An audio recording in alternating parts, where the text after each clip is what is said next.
Bom, nessa conversa com o professor e chefe do Departamento de Infectologia da Unesp, o doutor Alexandre Naime Barbosa. Uma boa tarde, doutor. Seja bem-vindo. Boa tarde, Tony. Boa tarde a todos da TV Tribuna. Prazer estar com vocês. Prazer é nosso. Bom, esse kit que tem ivermectina, hidroxicloroquina, antibiótico azitromicina, qual o benefício clínico contra a Covid, doutor, ou nenhum? Tony, primeiro é importante dizer que nenhum médico em sã consciência seria contra um tratamento precoce que tivesse eficácia, que tivesse benefício em relação a evitar as formas graves da Covid-19. Porém, infelizmente, esse chamado kit Covid, que eu chamo de kit ilusão, ele tem medicações que já foram absolutamente estudadas e não têm nenhum benefício em termos de evitar fases mais graves, a famosa fase pulmonar da Covid. Então, medicações como hidroxicloroquina ou cloroquina, ivermectina, nitazoxanida, colchicina ou mesmo azitromicina e corticoide em pacientes com Covid leve, na fase 1, nos primeiros dias dos sintomas, na fase inicial, não demonstraram benefício nos ensaios clínicos randomizados, que são aqueles estudos de fase 3, que são para responder se uma medicação funciona ou não.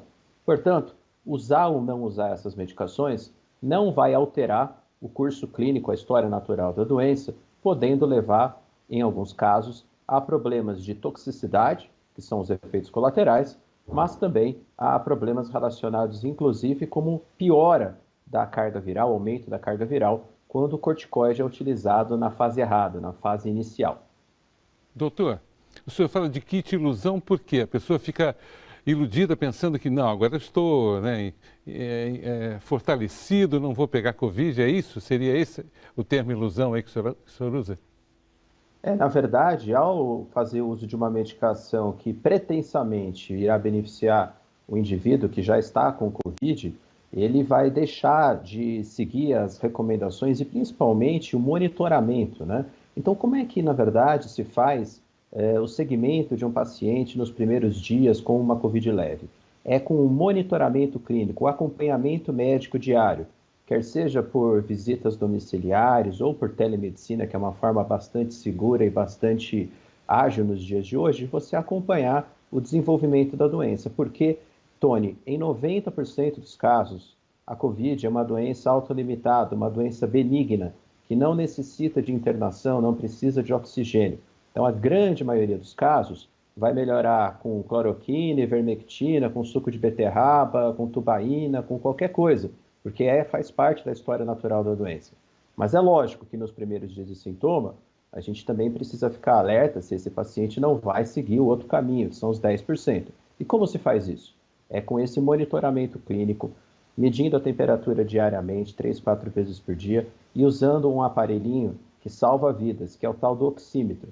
O oxímetro digital é como se fosse um pregador que você coloca aqui no dedo, e ele mostra lá na tela o valor de saturação de oxigênio. Então, se você tem níveis acima de 94, você não está entrando na COVID mais avançada, na COVID pulmonar. Então, é dessa forma que se faz o segmento. Pessoas que estão usando essas medicações pretensamente utilizadas como se fossem úteis, mas não são, são ineficazes, acabam deixando de fazer esse acompanhamento, têm uma falsa sensação de segurança e comumente são internadas em estados mais graves.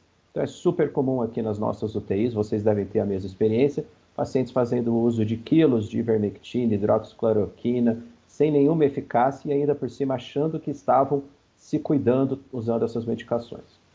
E, doutor, para quem tem em casa saber o risco de cada um desses medicamentos, por exemplo, ivermectina, cloroquina, também o antibiótico fora de hora, o que isso pode causar? Então vamos começar pela hidroxicloroquina, cloroquina, né? São duas drogas da mesma família. Elas, se utilizadas por muito tempo, ou em alta doses, ou em pessoas suscetíveis, podem causar graves arritmias do coração. Então, alterar o ritmo elétrico do músculo cardíaco e levar, então, a diversos casos de arritmia que podem, inclusive, ser fatais. Em relação à ivermectina, infelizmente, o estado de São Paulo reportou semana passada 5 casos graves de hepatotoxicidade, ou seja, agressão ao fígado, destruição das células do fígado por altas doses de ivermectina ou ivermectina usadas por muito tempo. 3 desses pacientes foram a óbito, um na Unicamp que conseguiu fazer o transplante, mas mostrando que o uso inadvertido dessas medicações que não têm eficácia, além de não trazer benefício, pode levar a risco.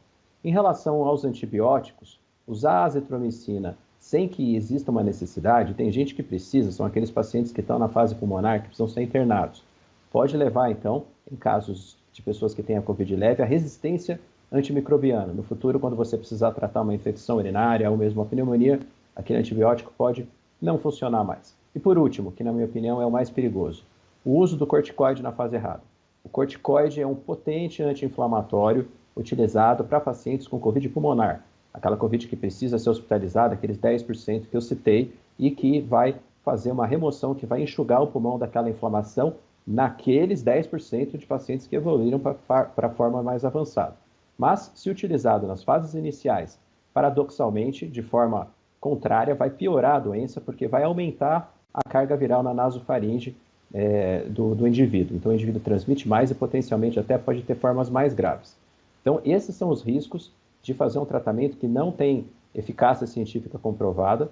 A Associação Médica Brasileira soltou terça-feira passada uma nota técnica dizendo exatamente isso que nós estamos comentando, solicitando que seja banido do receituário médico essas medicações sem eficácia e que principalmente corticoide e anticoagulante seja utilizado nas fases corretas, ou seja, em pacientes que precisem ser hospitalizados.